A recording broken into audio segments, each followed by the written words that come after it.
Hey everybody, and welcome to November's edition of Month in Review. So in this series I take a look at all of the new games I played during the previous month and I rank them from my least favourite all the way up to my most favourite. Now I have 14 new games that I played during November with a big range of styles and of course a big range of my personal enjoyment. Now before I get started on the games, I want to give a shout out to the show's sponsor, KIENDA.co.uk, who are my go-to online retailer when it comes to purchasing games here in the UK. And if you use my link in the show notes or the QR code, then you can get 5% off your first order.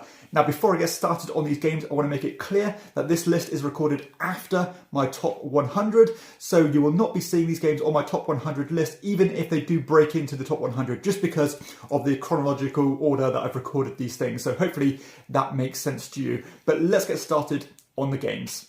At number 14, I have City of the Big Shoulders. Now this is a heavy, complex economic simulation style game as you are trying to take control of these companies. You're investing in other players' companies, increasing the production of these companies in order to get your share of the dividends. Now there's a lot going on here, way more than I can summarize in a short clip like this. But why is this at the bottom, considering it has so many things that I tend to enjoy in board games? That is because it is way too long. This took us over 5 hours to play with a teach, and yeah, that's for me is completely unforgivable. I've lost any interest in playing this game again because you can easily get a 2-hour game played with just as much depth, just as much going on, but of course it's going to take you half the time. So yeah, completely debilitated by the fact that it takes way too long for me, and I would not recommend it to anybody for that reason. At number 13, I have Toledo. Now, Toledo is an older Martin Wallace game. It's definitely one of his lighter games as you are going up this road and you are placing tiles on this road as you go. And basically, when you land on these spots, you are going to be collecting resources and building these swords. The more lavish the swords are, the more points you're going to get. But you have to make sure that you get some of your pawns to the top. Otherwise, those swords aren't going to be eligible for scoring. For me, this was a very paint-by-numbers style game. It felt dated in the way it played, and I think it might have been one of the pioneers of those games where you actually build up the spots as the game went on. And I think maybe at the time that was a new and exciting thing, but now so many games do that this one felt ultra generic, and I can certainly see why it's faded into obscurity. Nobody talks about this one anymore, and I think for good reason. Now, I didn't hate it, but there was nothing, I mean nothing to excite me about it at all either. At number 12, I have Psychic Pizza Delivery Service. Now this is certainly a family way, almost deduction style game as you're trying to make your way around this town, pick up a pizza and then deliver it to a certain house. However, you know nothing of what's going on this map at the beginning of the game, and as you go through your turns, you are learning and unraveling the map as you go. And all the meantime, there is going to be someone who's the games master who's going to be telling you what you're walking into. So bear in mind that somebody, when you play this game, is going to have to be the game master and not actually get involved in the actual game itself. Now, I think that itself is probably the twist on the game. It can be quite funny at times if you know that somebody's going in the wrong direction and their pizza's on the other side of the map. And it's also quite cool that you have you're playing on the same map as everybody else or your opponents. So if you end up piecing your knowledge together, you get a bigger understanding of what's going on. Now, I also thought there was some imbalance here. There's some power cards that come into play. Some of them are very good, and some of them are pretty terrible. So that felt a bit swingy at times. And ultimately, it just felt a little bit lackluster. The decision space was pretty much negligible. So therefore, I couldn't really recommend it. At number 11, I have Autobahn, which might be one of my biggest disappointments of this year. This is a Fabio Lopiano design along with Nestor Mangoni, who are two brilliant designers, or at least they've had some great games come out in the past. This one for me was a convoluted mess of a game as you are playing these colour-coded cards, you're building the Autobahn, you've got this pick-up and delivery mechanism going on where you're collecting goods and trying to drop them off to certain cities. You're building service stations to get income as other people pass your service stations, and so on. All of it on paper sounds fantastic to me, but it was so restrictive to the point where if you wanted to do an action with a certain card, you could not do it again unless you wasted your whole turn picking all your cards back up. And that for me, it felt too slow, it felt plodding, and it took a long time to get anything done. I also thought the pacing and tempo of this game was a little bit off because you would never get those dopamine hits in terms of getting points here and there. It was all endgame scoring. And that was a fluctuating thing because you would need to have people on these matching councils in order to be eligible for scoring certain things at any time. So it was a bit fiddly for me. There were some rules that could have easily been streamlined and ironed out with the design process. But hey, I seem to be in the minority with this one. I think it's generally been well received, but I certainly think it would have benefited from having things removed from the game. Now check out my review if you are interested in this one, because I do go into a lot more detail as to why I did not get on with this one. But hey, for now, Autobahn is at number 11. At number 10, I have Airlines Europe. So this is like a step above a game like Ticket to Ride, as you are building these routes out. This one you're doing with aeroplanes, of course.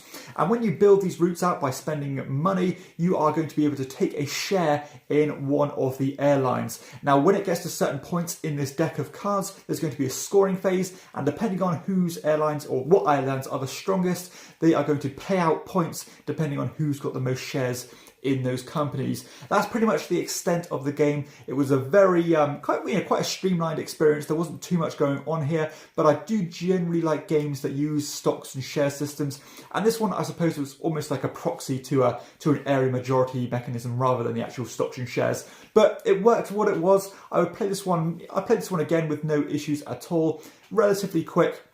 I thought there was a little bit of a speed bump when it came to the scoring phase, and you had to go, meticulously go through all the different airlines and dish out the points accordingly. That took a bit long, was a little bit tedious, but the gameplay itself was absolutely fine. I have no issue with it, and I can see why family weight gamers do enjoy this one.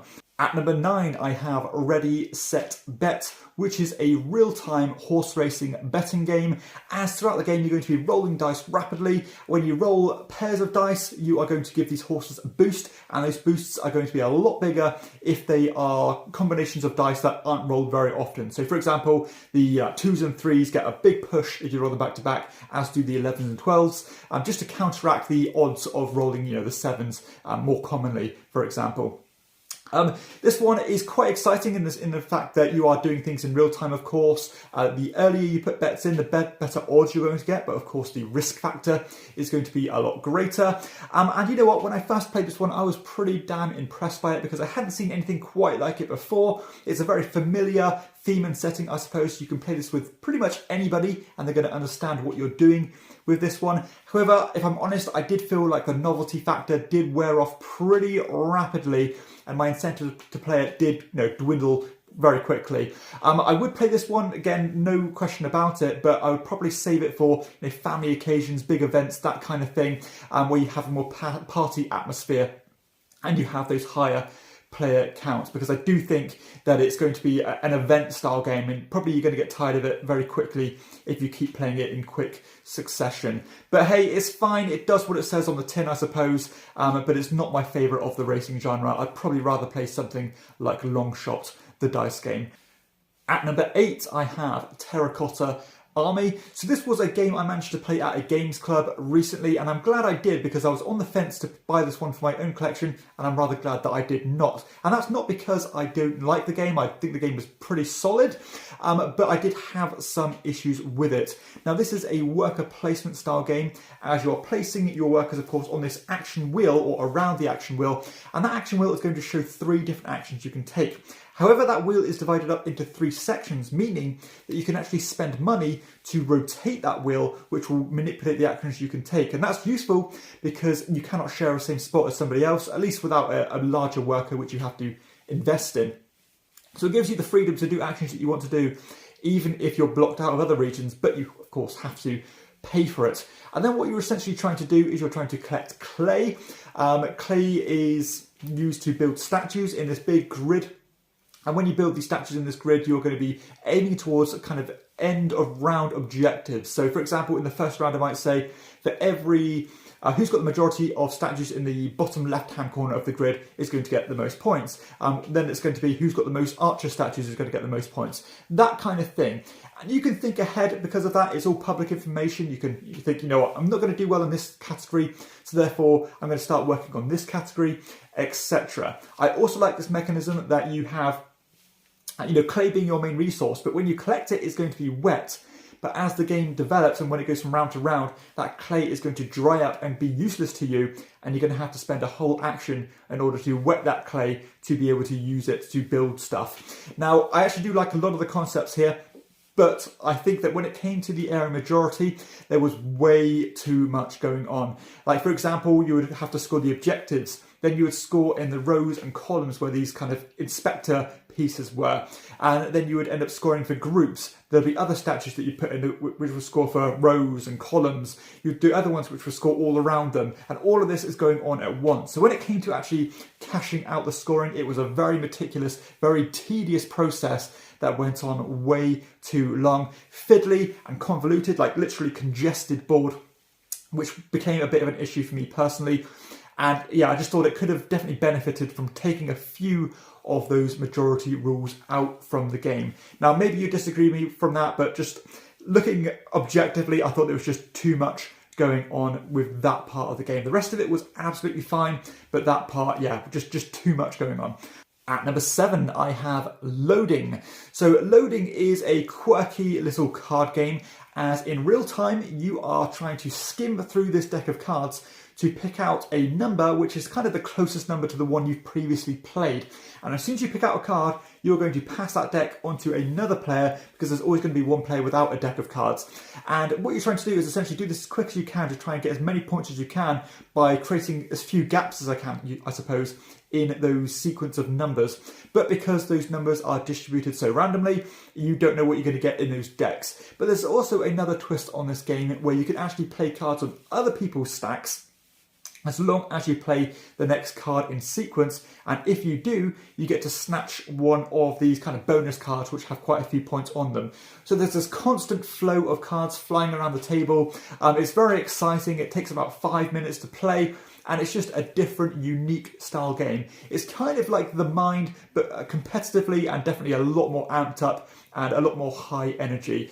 Check this one out if you're not aware of it, because I wasn't aware of it. It was kindly passed on to me by Hachette, and I'm glad they did, because this is definitely a niche style game I'll happily bring out in those larger groups. And you know, it even plays at smaller groups, but I'm really excited to see how it plays with those, get that higher player count. At number 6, I have Vegetable Stock. Now this is an ultra simple commodity speculation style game with a touch of drafting to it, as you have, I think it's 5 or 6 different vegetable types, all of which relate to this sliding scale stock market, which means that at any time, each of these goods is worth a certain amount of money, but that is going to fluctuate as the game goes on. And the way that's manipulated is done through a drafting system. So there's going to be a number of cards out on the table, each round equal to the player's +1. And then in turn, you're going to take these cards, which are going to have a different combination of vegetables on them.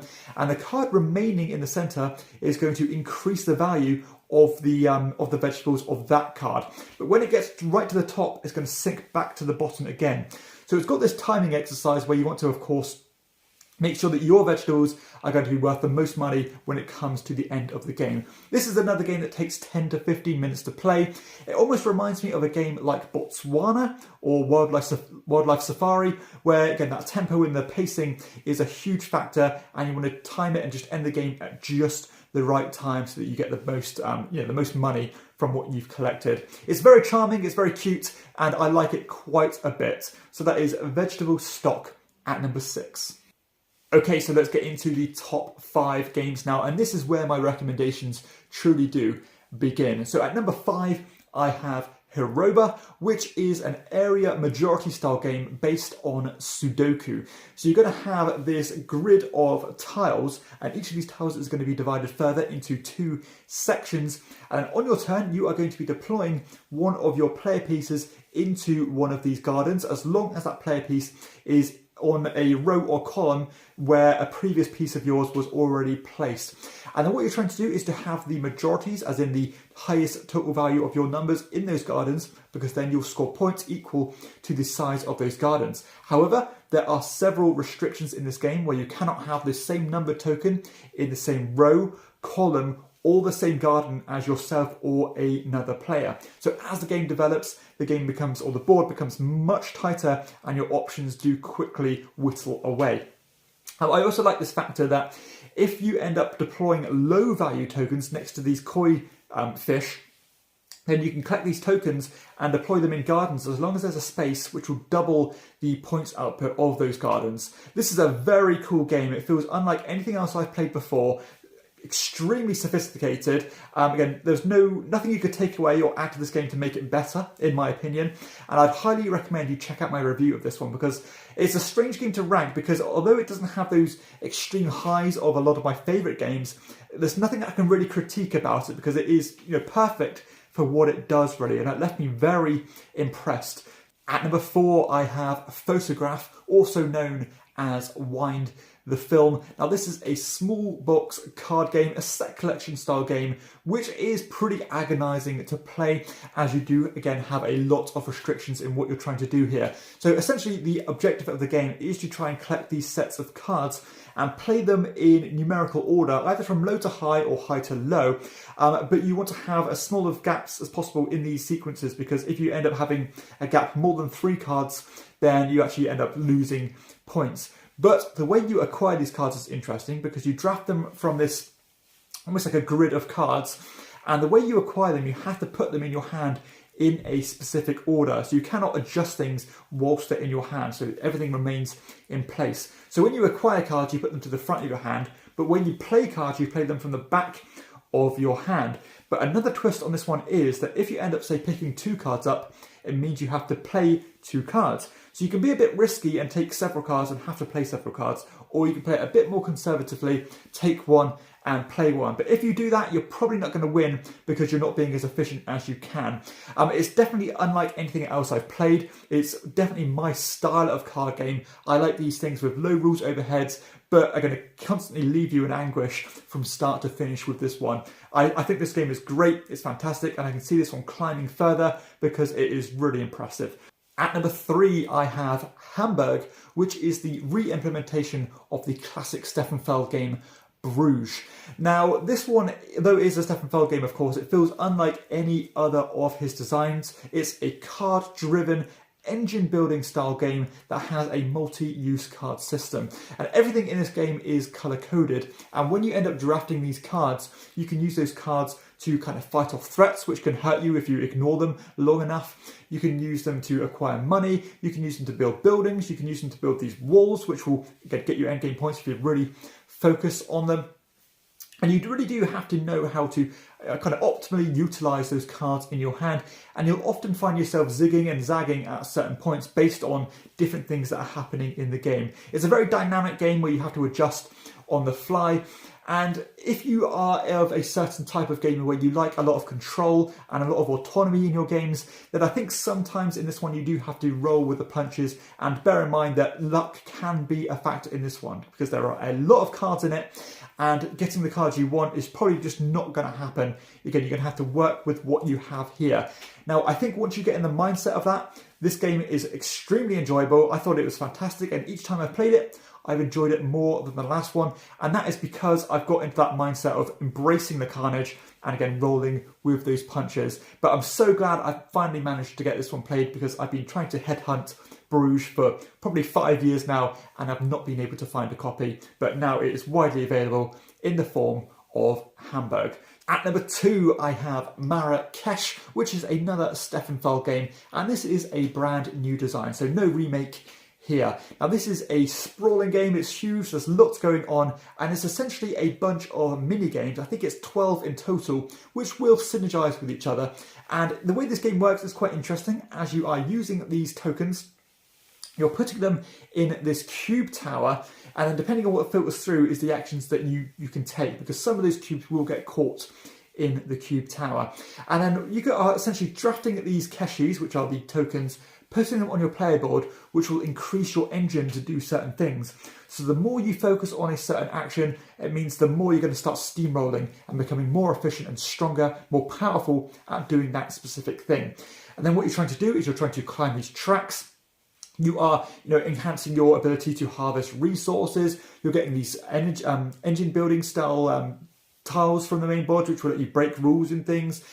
You are trying to unlock endgame scoring bonuses. Just a ton of Eurocentric mechanisms all kind of mashed in to one game. But I do like that core system of just drafting what you want to take the actions you want. I love that forward progression of always feeling more powerful. I do feel I've almost kind of scratched the surface of this game, and I'm very excited to see what else this game has to offer, because at the moment I like it a lot and I think I could like it even more. And finally, at number 1, my favourite game of the month is Teletum. So Teletum is the latest game of the Board and Dice T-Series, designed by Daniele Ticini, and this one has a co-designer of Simone Luciani. So those two for me are two of the absolute godfathers when it comes to board game designs, at least in modern day era. This game is up there with their best designs. So it's another dice drafting style game, and the twist on this one is that when you draft these die, the pip value is important because that is going to indicate the amount of resources you are going to get. But the reverse side of that, as in the cumulative value that adds up to 7, is going to be the action strength you can take. So for example, if I was to take 6 resources, I would get a 1 strength action. If I was to take a 3 resources, then I'd get a strength 4 action, and so on. And then what you're trying to do is that you are trying to travel around this map of Europe. You're trying to set up these trade houses to be eligible for certain scoring during certain points in the game. You are trying to set up these churches and donate to them to get more points as you go. And you're fulfilling contracts. You're building up your own player board to build up a bit of an engine as well. So lots going on here. I don't think it does anything terribly new, maybe apart from that dice drafting mechanism, but the way everything harmonises is just fantastic. This game has tremendous potential to string along these very powerful turns, as whatever you do in this game, you kind of have the option to pick up these bonus tokens which you can use at any time. So even if you're doing a pretty basic action, you can always bolster them or divert your strategy or tactics based on the tiles you pick up along the way.